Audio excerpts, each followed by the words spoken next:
Hi, folks. You're with Tacitus today, your pushback channel, and thank you for joining this audio live stream. Please listen to this presentation as you would a radio broadcast. In this essay, I'd like to talk about an analysis that Tacitus has done on the online internet job boards.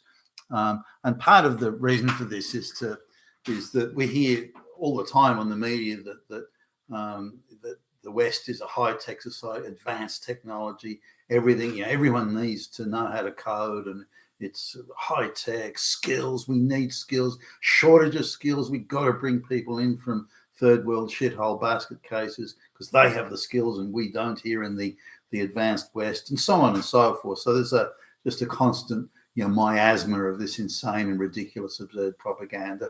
So let's just try and sort of pick through it. Now, one of the ways, I guess, to just have a look at what sort of jobs are supposedly, at least, in demand. Where are the big categories of unsatisfied, if I can call it that, employment? Then let's go to the job boards, because at least it'll be representative of where the the demand for labour is, be that labour skilled or semi-skilled, unskilled, and so on.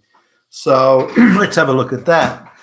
Now, I was probably a little surprised in the numbers. So skilled IT jobs, for example, rank out of the top 10 categories of this is numerically the amount of jobs advertised, the sixth. So it comes sixth. Skilled IT jobs rank sixth. Now, those, when you start to pick through them, a lot of those aren't very well paid jobs. So to call them skilled would be a bit of a stretch. Now, on top of that, the majority of the jobs, by a long way, incidentally, are Chernham and Burnham recruitment agencies that are also part of labour hire, Indian labour hire scam companies, specialist immigration agents, again with offices in India and so on. So how many of these are genuine jobs or genuine positions is hard to say. I would say not very many. I think most of those are just invented jobs that are being used as an excuse or a pretext. Because if you're a labour hire firm, an Indian labour hire firm, you can advertise a job for, say, a coder or a programmer, for example. You can advertise a job. Now, in Australia, if you haven't filled it after 6 weeks, you can go and apply to the government. Say, look, I couldn't find anybody. There's nobody here. There's no skills. There's a skills shortage. And the only way we're going to fill that skills shortage is by going to a dirty, corrupt basket case third world country. And that's where we're going to find the skills. And some government flunky, who's probably an Indian anyway, signs off on it, takes the kickback, and everybody's happy. So very few of these jobs. Now, I just want to say that more than half the jobs that are advertised in the supposedly skilled IT category. Now, get this: more than half are advertised by these Indian Chernham and Burnham labour hire immigration scam companies. So why anybody would give them any credit or rely on them for anything is quite beyond me. But anyway, it just goes to show you the extent of the scamming and the corruption that goes on in this skilled IT. Now, once you take out those scam, mainly Indian, some Chinese, but mainly Indian, some Pakistani, but the subcontinent. Let me put it that way. Once you take those out of the thing, then the supposed skilled IT jobs drop out of. They're not even in the top 20 of job categories anymore. So that just shows you the extent to which the numbers are ginned up by Indian hustling organisations there. Now, the next category, again, more than half of the jobs advertised are these Indian Chernham and Burnham recruitment organisations. Now, the next category is Australian governments. This is at all levels, by the way, federal, state, local, and so on. Now, they have a maniacal, fanatical preference for hiring non-white people into these jobs. NGOs as well are in this category. So they give effectively white people are not allowed to apply for these jobs.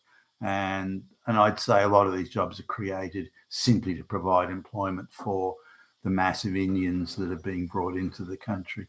So I don't think those jobs are. Some of them would be, obviously, but I don't think. Now, how many in the private sector? So how many in the private sector, Australian private sector, are advertising for IT jobs? Well, 5%. 5%. That's it. So of all the IT jobs listed, and remember, it's if you take all the jobs together, it's the sixth category in numbers of all the employment categories. So 5% are in the private sector. So that goes to show you the actual demand is not high at all. There's a scam immigration thing going on in the Chernobyl Indian thing. So you take that out, then you take away the government thing where they're effectively refusing to hire qualified white people and only offering the jobs to Indian, primarily at least. I mean, Chinese too, but primarily Indians, the government.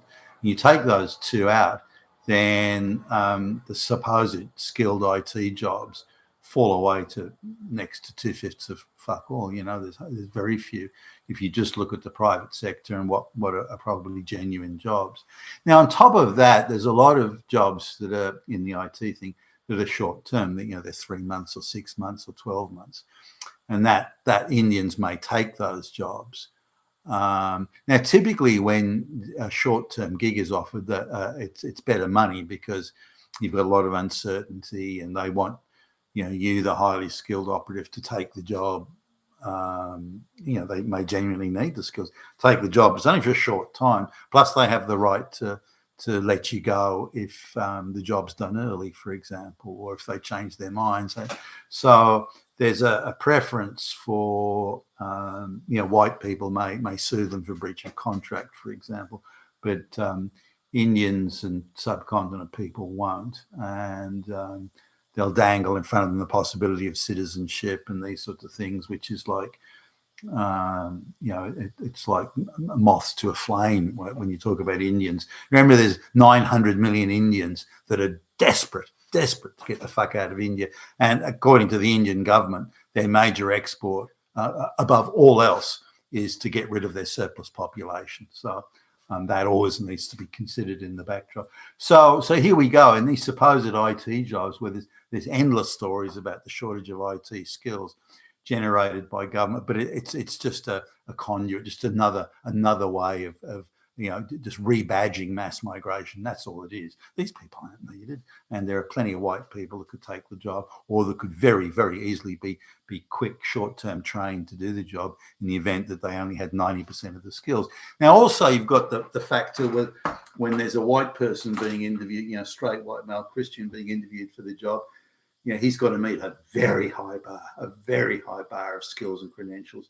But when it's an Indian being interviewed for the job, the same job, then they only have to meet a very low bar of skills and credentials, and they're effectively just waved through as long as they're upright and warm.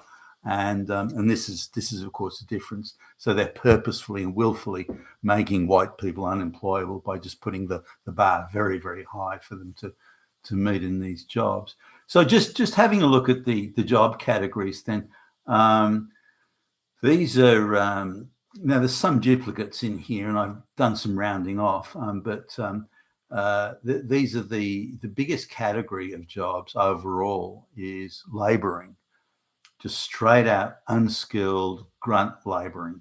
15%, 15 for fuck's sake, 1 in 6 of every job advertised on the major employment job boards, internet job boards. Labouring is by far and away the biggest category. The next category after straight out labouring is courier delivery drivers, Amazon deliveries, that sort of stuff. And that comes in at almost exactly half what the labouring thing is, or just over, actually. So 23% of all the jobs on the job board are grunt labourers and courier delivery drivers, who all seem to be Indian or whatever. Now, then you've got low paid sort of entry level bullshit retail jobs that are about 6%. So you've got, say, 27% of all jobs on the internet job boards are 27 of all jobs are just entry level grunt, lowest of the low paid jobs that you could possibly get. Now, there's also, if we look at the other categories here, office gopher gigs, just an office gopher, 5%, social worker, which doesn't pay very well, 6%, people to be training officers, which includes, diversity trainers and equity trainers and white supremacy trainers. This sort of stuff. I had no idea this is such a big category. 8%. This includes teaching, incidentally, but 8%. Then government jobs, and there would be a duplication across here because some of the training jobs are teachers working for the government, so there's a duplication. 7% of government jobs, and so on. Now this gives you, once you go to say 1.5 times the average wage. So once you do a sort on the categories at 1.5 times the average wage, which is nowhere near enough money to get anywhere in Sydney these days, 1.5 times the average wage, then the numbers of jobs, the amount of jobs in that category, 1.5 times the average wage and above, the numbers fall just really quickly. You go to 1.2 times the average wage, the numbers are dropping off. By the time you get to 1.5, or even at the average wage, there are more average or the median. Not that they're the same thing, but they're quite close together in this instance. Once you go to that midpoint, then there are substantially more jobs at the bottom than there are at the top. So by the time you get to 1.5 times the average wage, numbers drop away. By the time you get to 3 times the average wage, which is still in Sydney is not a lot of money anymore. This is the national wage average. Then there's only one in every 21 jobs is 3 times the average wage. That just goes to show how few people are making the big bucks in Australia and elsewhere around the West as well. And 3 times the average wage is not big bucks, by the way. So this gives you an idea as to the spread of jobs, and if you look at low paid jobs, grunt jobs, labouring jobs, courier, delivery drivers, labourers, and so on, it adds up to 60% or over 60% of all jobs. So when we hear this thing of there's a skills shortage and a shortage of this and that, it's bullshit. It's bullshit. There is an artificial torrent of third world illiterate peasant labour coming poured into the West under the auspices of the globalist program to fill the bullshit jobs that AI and automation can't at this stage at least fulfill, and that's where the jobs are, the low paid grunt jobs. You've been fantastic today, your Pushback Challenge. Thank you for listening.